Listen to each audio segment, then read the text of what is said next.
Bonjour à tous, alors on reprend ce TD4 sur les organomagnésiens avec l'exercice 3 où on vous demande de déterminer la structure des composés AAL. Alors dans cet exercice, déterminer la structure, on ne vous demande pas le mécanisme, c'est-à-dire que vous pouvez m'écrire simplement les formules des molécules AAL sans justification.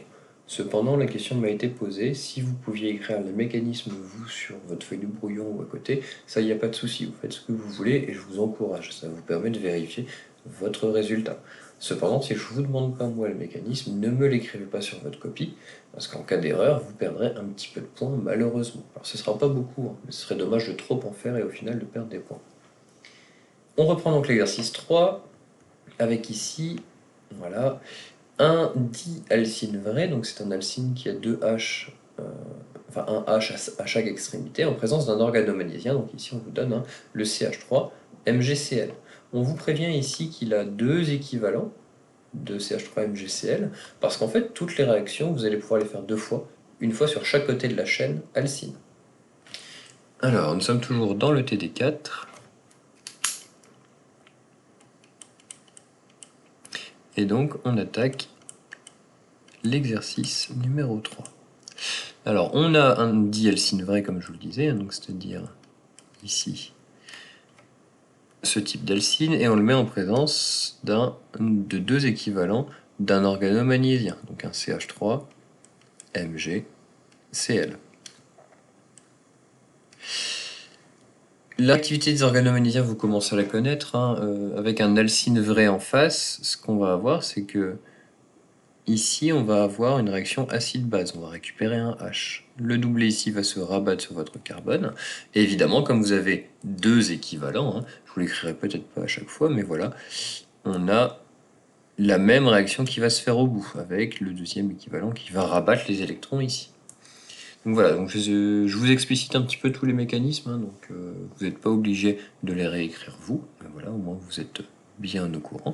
Donc vous allez obtenir une molécule du type MgCl triple liaison MgCl. D'accord? Et comme vous avez deux équivalents, vous allez relarguer deux équivalents de la molécule CH4, parce que vous avez votre CH3 qui vient récupérer un hydrogène en réaction acide-base. Et si vous regardez sur le TD, on vous guide, on vous dit bien que vous avez votre produit A et deux équivalents de CH4. Voilà, donc ici on a bel et bien vous avez bel et bien votre produit A, qui est un diorganomagnésiien. En fait, vous avez un organomagnésiien sur les deux côtés. Pour passer à votre molécule B, on vous dit on met en présence de deux équivalents d'aldéhyde, donc de même de forme aldéhyde, puis vous faites votre hydrolyse. Donc ça c'est ce qu'on vous dit ici dans le TD. Donc pour vous montrer un petit peu les étapes, je vais vous faire ça. Vous avez votre organomagnésiien, donc même chose, on les a vus dans les exercices précédents, je vous laisse vous y référer, qui va venir attaquer ici votre aldéhyde, ça va relever le doublet. Vous pouvez faire la réaction deux fois, vous avez deux équivalents, donc je ne vais pas surcharger la copie. Donc ce qui va se passer, c'est que vous avez bien votre alcyne ici, qui va faire une liaison avec un carbone porteur d'un O-, et de l'autre côté, vous allez avoir exactement la même chose, d'accord? Vous avez deux équivalents. Pour rappel, regardez bien, vous avez ici en vert sur la molécule A, le carbone de l'alcyne, qui va faire une liaison ici avec ce carbone porteur du CO. Et vous les retrouvez ici sur votre molécule, le carbone de l'alcyne ici, qui va faire une liaison avec le carbone ici du CO. Voilà. Évidemment, vous avez les contre-ions, ne les oubliez pas, plus MgCl, et ici aussi plus MgCl. Et on vous dit étape suivante, étape d'hydrolyse, donc H2O. Voilà, et vous obtenez votre dialcool. Voilà. Ici. Ce composé B, vous le faites réagir avec H2 en présence de nickel. Alors le H2 nickel, c'est assez simple. Hop, alors on a bien ici notre molécule B. Voilà. Et on vous dit que vous le faites réagir en présence d'H2 catalysé au nickel. Donc là, vous êtes en présence d'une réaction d'hydrogénation. C'est une réaction tout à fait classique. Vous allez réduire votre triple liaison. Comme ici, vous n'avez pas d'empoisonneur, donc pas de BaSO4, pas de sulfate de plomb non plus, vous ne contrôlez pas, d'accord? Donc vous faites la réaction d'hydrogénation jusqu'au bout. Évidemment, ici on a écrit nickel, hein, ça aurait pu être du palladium sur charbon ou encore même du platine. Voilà. Ici, c'est le nickel qui a été choisi pour une raison ou pour une autre. Voilà. Donc, comme vous ne contrôlez pas la réaction d'hydrogénation, vous allez jusqu'à l'alcane. Vous avez votre OH ici, vous comptez vos carbones sur votre molécule, vous en avez 4, 1, 2, 3, 4, et votre OH. Et vous obtenez ici votre produit C. Réaction d'hydrogénation tout à fait classique. Le produit C, on vous dit ici qu'il est mis en excès, enfin que votre produit C est mis en présence de HBr en excès pour obtenir votre molécule D. Alors cette réaction-là, je vous la détaille également, hein. Vous avez du HBr et évidemment sur vos oxygènes vous avez des doublés non liants. Donc voilà, donc comme on vous dit qu'il est en excès, vous allez pouvoir faire encore une fois la réaction des deux côtés. Moi je vais vous illustrer la réaction que d'un côté, mais ça se passe exactement de la même façon de l'autre. Votre doublé de l'oxygène va venir récupérer ici un hydrogène et se rabattre sur le brome. Vous allez obtenir une molécule, alors je vais préciser de l'autre côté après pour pas vous perdre. On a bien le OH, d'accord, plus. Donc on a bien un OH2+, donc on va avoir exactement la même chose de l'autre côté. Voilà. Et évidemment, vous allez relarguer un ion Br-. Le groupement OH2+, ici, c'est un très bon groupe partant, hein, on l'a déjà vu, donc qu'est-ce qui va se passer? C'est que vous allez avoir l'attaque de votre charge moins du Br sur le carbone et libérer directement de l'H2O. Vous pouvez faire ça des deux côtés, voilà, et vous obtenez 1, 2, 3, 4, votre molécule dibromée. Voilà. Vous relarguez de l'eau, hein, évidemment, je ne vous l'ai pas précisé. Hein. Mais voilà, soit vous l'écrivez là, soit vous l'écrivez après. Vous relarguez un petit peu d'eau. Vous avez votre composé dibromé.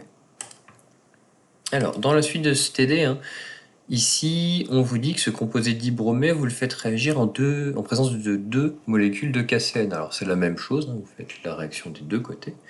Et cette molécule de KCN, qu'on a assez peu rencontrée hein, en TD, il ne faut pas avoir trop peur. Quand vous rencontrez du phosphore ou du sodium, n'hésitez pas à écrire tout ça sous forme ionique. Vous allez bien voir ce qui va se passer. Vous avez du CN-, et même chose, hein, vous savez que le brome est plutôt delta-, ici vous allez créer un site qui est plutôt delta+. Ce qui va se passer, c'est que votre CN- ici va pouvoir attaquer votre carbone et faire partir le brome.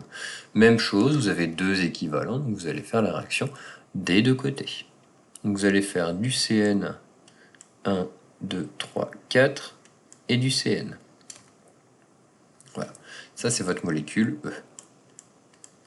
Votre molécule E, hein, si vous regardez, on vous indique ici que c'est du C6H8N2. Comme vous voyez, il y a une grande suite de réactions A, puis B, puis C, puis D, puis E. Au moins, vous pouvez vérifier si vous avez au moins la bonne formule brute qui correspond avec le bon produit. Donc on va vérifier ça. Ici, vous avez bien 6 carbones. Hein. Vous avez 1, 2, 3, 4, 5, 6 carbones. Vous êtes bien en C6. Vous avez également 8 H2O, hein. 8 H, pardon. 2, 4, 6 et 8 H. Donc là, c'est que des H. D'accord. Et vous avez bien les deux N. Donc vous êtes bien au final, sur votre molécule finale, en C6. Pardon, en C6, H8, N2. C'est ce qu'on vous demande en TD. Donc vous avez bien réussi ici la suite de vos réactions.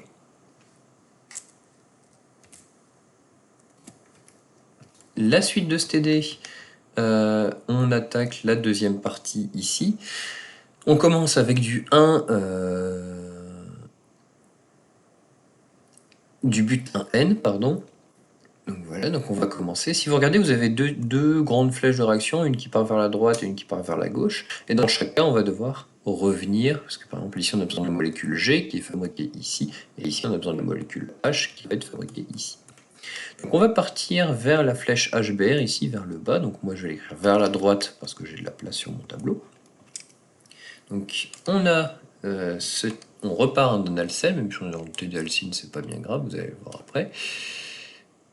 Et alors je vais l'écrire dans le même sens que dans le TD, voilà, et on vous met du HBA. Voilà. Vous connaissez à force, hein, réaction d'addition électrophile, tac, vous attaquez le H, vous libérez du BR, vous avez la possibilité ici d'avoir deux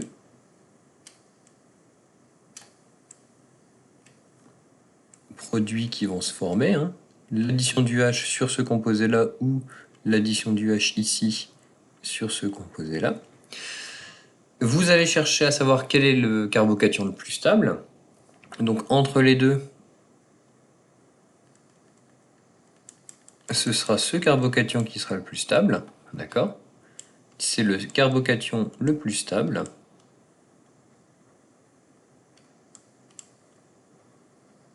Car le plus substitué. Un dernier rappel sur la substitution, après j'en ferai plus. Le carbone qui porte la charge, vous regardez combien il fait de liaison avec tous les autres atomes sauf DH. Si vous prenez celui de droite, ce carbocation ici, il fait qu'une seule liaison avec le carbone qui porte le H, alors que ce carbocation ici fait deux liaisons, une avec ce carbone et une autre avec l'autre. Donc vous avez ce produit-là. Donc vous libérez aussi du Br- dans votre milieu, et ce Br- va venir réagir directement sur le carbone porteur de la charge. Vous obtenez au final ce produit-là. Ce produit, ce doit être le produit H. Voilà. C'est ici. Vous obtenez votre produit H. La suite du TD vous dit, si vous faites réagir ce produit H en présence de NaOH en SN2, voilà, donc NaOH, même chose, si vous voulez, vous pouvez le séparer en deux ions distincts. Vous allez faire une SN2, donc ça veut dire une seule étape. Vous venez ici attaquer derrière sur le carbone porteur du brome et vous libérez tout ça. Cette liaison-là, ça va vous donner la substitution du brome par un OH et vous allez libérer un sel. Vous allez libérer d'une NaBr. C'est les deux contre-ions que vous libérez, Na+ et Br-. Voilà. Ça, c'est votre composé I. Malheureusement, on est obligé de s'arrêter ici, parce que vous voyez, pour le composé I, on attend du composé G, qu'on fabrique un peu plus haut. Donc on va reprendre après tout ça. Votre composé I, c'est celui-ci. Et on vous dit, dans le TD, que vous avez besoin du composé G, qu'on n'a pas encore fait. Voilà. Donc on va s'arrêter ici pour cette partie. On reprend du coup sur la suite. Voilà. On repart sur le TD ici du composé donné et on fait une étape d'hydroboration. Voilà, donc on repart de cette molécule-là. Donc je ne vais pas détailler, ça on l'a fait plein de fois. Vous avez du BH3 en première étape et en deuxième étape du H2O2. Ça, vous regardez dans votre cours ou dans votre TD, on l'a vu plein de fois. Ça, c'est une hydroboration. Voilà. Vous obtenez à la fin de la première étape le BH2 qui va se mettre sur le carbone terminal de votre chaîne. Et ensuite, vous allez oxyder tout ça pour avoir le OH qui va se mettre à la fin. D'accord? Donc ça, c'est des choses qu'on a déjà vues, je ne le répète pas. Référez-vous à vos corrections. Donc c'est votre produit F. Et le produit F, on vous dit ensuite, voilà, que l'on fait réagir avec du PBr3.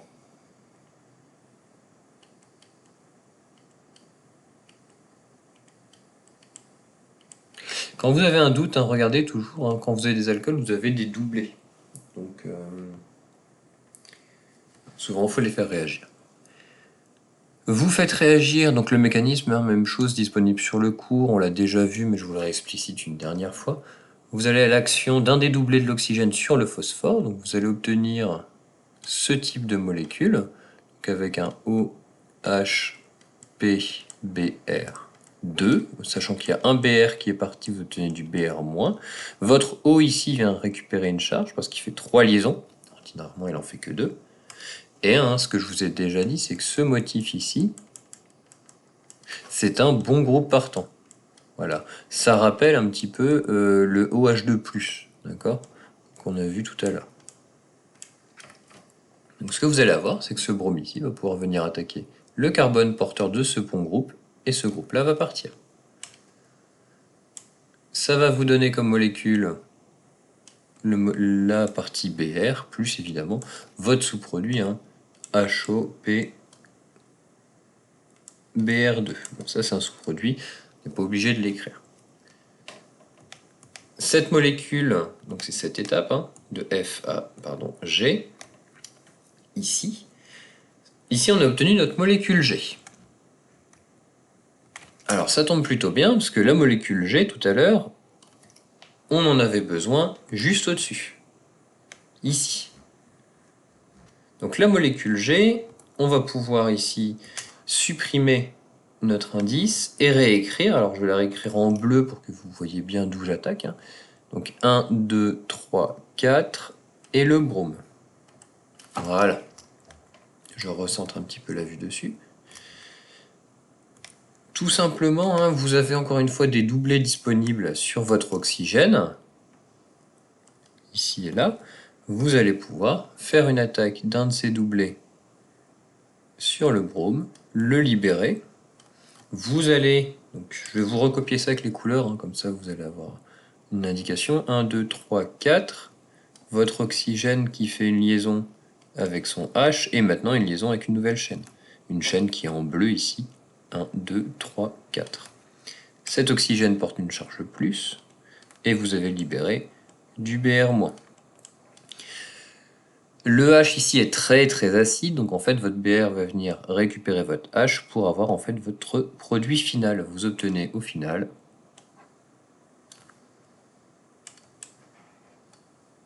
alors je vais tout écrire en noir. Tac. Vous avez bien du... Alors j'ai inversé ma chaîne. 2, 3, 4. Donc le haut qui vient vers le haut. C'est pas très joli, mais...